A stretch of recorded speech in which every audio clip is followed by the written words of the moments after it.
Welcome back to Chokitibo Media. Free Dele Farotimi now. Free Dele Farotimi now. Free Dele Farotimi now. Follow the rule of law. Free him. Do you know that yesterday a court in Abuja rolled out a judgment that says the book written by Dele Farotimi should be banned? You know the book we are talking about. The judicial system that has been bastardized. That is what it's all about. So, a court in Abuja said that book should be taken off the shelf anywhere. But never mind, never worry. I will bring to you here in piecemeal, as I got it from the reading of MAYEGUN General Political. So if you don't have the chance of buying the book, or you haven't listened to the accusation and the bone of contention why Dele Farotimi was arrested, I will try to bring part of the book, or the most important part of the book, for you to listen to. So after you listen to that, put your comment in the comment section and let me know what you feel. Actually, many people passing judgment on this book haven't even read the book at all. And that is why this is an opportunity for you to listen to part of the, part of those, of what is written in that book that we're talking about. In the other cultures, the people have been speaking, lawyers have been speaking, everybody's passing their opinion, but majorly from the camp of Afe Babalola, they have also gone to the media also to start to debunk, part of those things that are in that book. I will try my best to bring to you as well later on what I gathered from the media, how what Dele Farotimi accused Afe Babalola of doing is being debunked on the media, on the television. Actually, I didn't see much of this, or I don't see much of this at all on the social media, but on conventional media, they are also standing up, and they are using the court as well, moving from one court to the other to challenge Dele, calling him to court and stuff like this. I learned that there was a case instituted against him in Ibadan, one in Abuja, one in Lagos, and everywhere. I think they want to weigh him down with lawsuits here and there over this defamation stuff that we are arguing about. Don't let me ramble. Don't let me rumble too much over this, and let me leave you to listen to this part that I'm bringing to you. Don't forget to share, like, and subscribe. Let everybody be aware the reason why it is like this. And that is the main point that I'm trying to prove in this broadcast of mine. See you next time. For no reason. I even had it pointed out that she was merely the pretrial judge. I knew I was right to be paranoid about her, and I was proven prescient in my deductions by subsequent events. The case suffered several unnecessary delays at the instances of the court and the defendants. The climax was when Afe brought a preliminary objection to the suit. It was founded upon some nebulous claim to judicial privilege by the unschooled senior citizen. The legal incongruity of this defense was lost on the unlearned silk and his crop of corrupt wigs. But they always knew that they were working for the question to the answer. After the dilly-dallying was done, Oyekun Abdullahi heard the motion and the counter-arguments, and thereafter adjourned the case sine die for a ruling on the PO to be delivered. Sine die means until further notice, like he adjourned the case until further notice. Several months rolled by, and the court's ruling was not forthcoming. I caused at least 2 letters to be written to the court's registrar, demanding to know when the court would be sitting to deliver his ruling. The letters remained unanswered till this day. We became aware of the court's ruling only because a counsel sent to the court to make inquiries was told by the registrar that the ruling had been delivered 9 months after the close of address and without as much as an SMS notice to the counsel on the court's own record. I was happy and contented with her ruling. I am happy with her ruling because it helped me to make sense of seemingly disconnected strands of the Eletu story that had hitherto made no sense until she inserted herself into the narrative. I have always hated bullies. T.A.O. Abdullahi is defined by her garrulous bellicosity. He is bereft of diplomacy, loves to dominate her environment, and is given to indiscretions that a more reflective person would have avoided. He overestimated her powers over me as my first boss when she ignored my resignation letter and presumed to order me back to work, and she has again done so when she offered herself as the solution to the problem that my suit represented to the Eletu Confederacy. Oyeko Abdullahi was brought from Ikeja division of the High Court to do the job of the Lagos Confederates, and she did not even have the refinement to pretend to be anything but biased, prejudiced, and incapable of delivering justice. The ruling she delivered in my suit against Afe surprised only her. I will leave it to you to decide how much the cause of justice was served by her attached ruling. I had what I needed to prove the extent of conspiracy and just how far they were prepared to go in the pursuit of their common purpose and in subjugating law and justice in the pursuit of corrupt private interests. My former boss is a social butterfly and climber. She has and is given to delusions of grandeur. She enjoys being the center of attraction, and she has an abiding need to be accepted as a part of some inner circle. This need to be seen as important to the workings of a power system is what has made her so careless in this regard. The moment that my case against Afe was assigned to her court, I knew exactly what she would do. And I was also looking forward to being right. Thank her for being so predictable. Oyeko Abdullahi wrote herself into this book. I had no business with her until she showed her hands.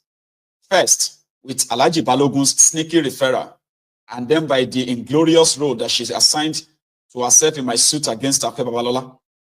Do I think she was originally part of the plot? No, I do not believe so. But she muscled in on the conspiracy once I blew up the plot with my works. The Ojomus wouldn't have talked to Atilade in October 2013 without her knowledge. He is a longtime friend of Atilade and her sister, and a longtime friend and confidant of the Kabiesi and Balogun Opajero. What and whose interest she has pursued in the Eletu's case is for her to explain to her conscience. But she has not served the cause of justice. I have seen injustice everywhere within the Nigerian court system. I am a lawyer with over 2 decades of law practice behind me. I have interacted with our judicial system as a practitioner, as a victim, and as the aggrieved. There is no justice to be had in our criminal justice system, and I have become convinced that the system itself is criminal and completely incapable of delivering justice to anyone because the justice system is part and parcel of a government or governance system that cannot afford to allow the equality of citizens before the law. The equality of citizens before the law. I knew that I would not get justice from the courts when I sued Afe Babalola. Any and all illusions I might have harbored equally evaporated the minute Oyeko Abdullahi was assigned the case and obliterated the minute that she ruled as she did. She gave a judgment that is manifestly unjust and impossible to explain within legal and rational parameters, and compounded the injustice by a brutal exclusion of myself or counsel as she presumed to throw my case out of the court. But she and her confederacy have miscalculated terribly. I sued Afe Babalola because I was always going to blow his dirty tawdry secrets. I did not know how long any of us had to live, and I did not want to be dealing with the idiotic arguments that I could envision of Afe's proteges, arguing that I was slandering the dead if the book was to be published after his demise. He is already well in his 80s. I have offered him the opportunity to defend himself. He went to extraordinary length to deny me my day in court. Recall that I had explained the casual recklessness of Oyekun Abdullahi and her pathological need to be loved and accepted by those she believes to be her superiors. All these factors brought her into this story. She volunteered for the hatchet job that she did. He had every reason under the sun to have asked to be excused from being involved with the case, but she predictably discounted what common sense should have wanted her to run away from. Nobody have insisted on her being the one that did the death on me. If she had told them her story, she could have told them of the new wig that she employed, as she was also newly sworn to the judiciary. She could have told them of how she was the chairwoman at my wedding reception. She could have told them about how her greed, disrespect, envy, and the resultant hate in her spirit ensured that despite 2 attempts by me to make peace over the years, he had been too blinded by hatred to embrace the peace I had offered. She volunteered for the job. I had known from the day she was assigned the case that she would do exactly what she did. I filed the case and allowed it to remain in a court sans protest because I was already aware of exactly what I would do in response, which is to write this book. The end. So, brethren, there is an annex, annexure to this, right? Which is the background of the case that is referred to in this, in this book, and that, is what. In fact, hang on, I think I could read you a part of that. Yeah, I think that's just based on the reason above and this. Okay, yeah, okay. So this is one here when it made the ruling. Okay, said conclusion: the ruling of 18th of March 2014, which proposed to vary the consequential order by substituting 10 hectares for 216.75 hectares. 758 hectares has no foundation in the judgment of the 12/7/2013, as 12th of July 2013, is therefore a fresh order which cannot be considered a consequential one. I therefore must conclude, based on the reasons above adduced, that the Supreme Court of Nigeria acted ultra vires its rules when it made the ruling of 18th March 2014. The end. So I hope I have helped a lot of us that will find it a bit of a work to sit down and read this expose. Now we know why they are so mad at Dele Farotimi. Okay, now we know that there can still be a lot of them that are going to use their judiciary to institute other different funny cases against Dele Farotimi in the coming days. Now we know why they want him locked up, right? In their court in Ekiti, denying bail. And while Afe Babalola is running away from court, we now know why Afe Babalola is not suing Dele Farotimi directly, and is using his his proxies to sue Dele Farotimi. Now we know why.